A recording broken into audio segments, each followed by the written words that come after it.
Here's alright. Welcome once again. Last time I introduced the grammar part of it, and I said, was you okay with the grammar? It means you can make correct sentences as far as Swahili is concerned.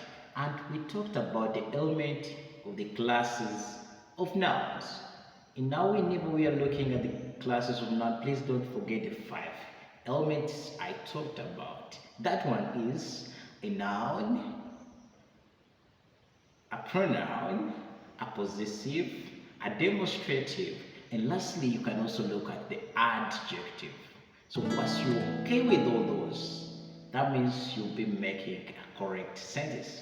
And now we are going to look at one class of noun among the few that I discussed yesterday. Today we are going to look at only one class of noun, and that one is none other than our class of noun. Please follow me.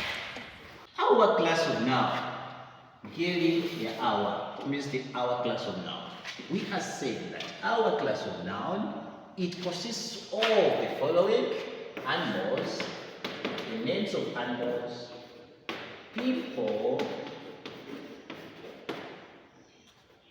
insects, and also birds. I have said the names of animals, people, and the insects are also birds. We cannot forget that. So, after understanding that, you can now look at the picture of this class of noun. Let us now look at the first element, just like I told you before, that we need to look at the noun. The noun in Swahili we call it nomino.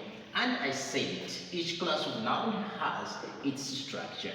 When we look at this class of noun, my dear, it is having a different structure.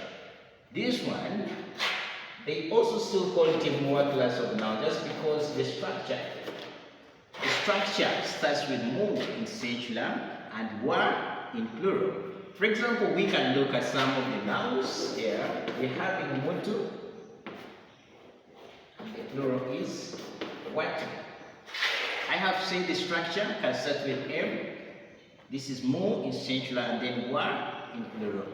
We can also have toto. The plural will be watoto. We can also have mwalimu. The plural will be walimu. Mutu means a person. Mtoto means a child. And then walimu means a teacher. Then we can also add another one. This is mwana. Of course, the plural will be wana. Just what I want you to understand is that where mu is, in this case, we change to mwa. We also have another category under this word, under this class of noun. Another category, the way the noun is supposed to look like. We also have another one where the syllables, mostly the prefixes, will not have any change when it comes to the plural part of it. We are saying it is not going to have any change. In other words, it has just an empty morpheme. These ones, for example, they are names of the relatives. Names of relatives, for example, where we have Baba, which means the father. It doesn't change when it comes to plural. When we are having them in singular, and then in plural. So we can have the Baba, it will not change when it comes to plural. It will still remain as Baba when it comes to plural. Only other elements will change, like maybe the adjectives, the possessives will change, but when it comes to the nature of the noun, these names of relatives, they don't change. The names of the relative, they don't change. So we can also have Mama, to still also remain as Mama. This one also, under this category, we also still have the names of birds and animals. Still they lie here because they also don't change. They also lie here because they also don't change. For example, if you have Simba, That is a lion. That is a lion. It will still remain Simba in plural. So the names of animals, the names of birds, for example, we can have cuckoo. Cuckoo means hen. Cuckoo means a hen. So in plural, to still remain as cuckoo because they also lie under this subsection. First, we have said it can start with mo, and then in plural we can have wa. Secondly, we have said they can have empty morphemes in singular part and also plural part. Then we are also having another one where we are having an empty morpheme, but in plural, it will have syllable ma, prefix ma. In other words, it's supposed to start with ma. For example, we can have askofu. That means in plural we will say ma askofu. Maskofu. Askofu means a bishop, then it means maskofu. Automatically, those ones are bishops. So we can also have raisi. This one means the president. It means if there are many, there will be maraisi. So this one is also another nature.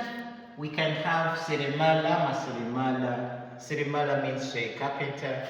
And when now the remaining we will be saying maseremala. Another nature, another structure of this noun, it can also have a KV part of it.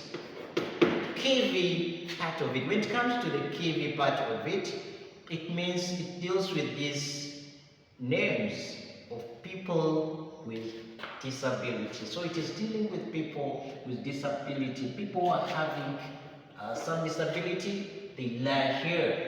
Because we have said this class of noun is also dealing with people. In other words, as you can see, we are dealing with people in some animals in birds. So mostly the people with disability, they lie under this class of noun. For example, we can have kipofu. Kipofu. Kipofu means of non-person. And now it means the plural automatically to be kipofu. We can have kilema. Kilema means a disabled person, and now the plural will be vilema. We can have kiwete. This one is a crippled person, then the plural will be viwete.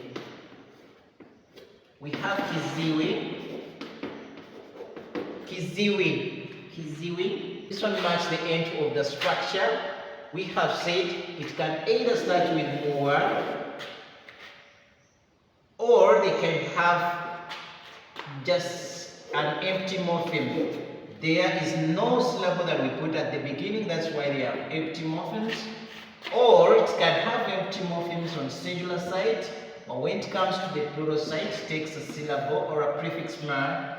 Or they can start with a syllable or prefix ki, and then in plural they have it. This one can really make you understand or recognize that this noun is coming from our class of noun. Using all those four structures, they can really make you understand that this particular noun is coming from our class of noun. However much this one is starting with KV, doesn't make it part of a KV class of noun. It still respects the grammatical agreement of our class of noun. Let us meet in the comment section if you have not understood it. But this is, so far we have looked at one element. Remember, we are still remaining with four elements concerning our class of nouns. So that's how we can first have the nouns. There are very many nouns. We'll meet them in the next video. Follow for more.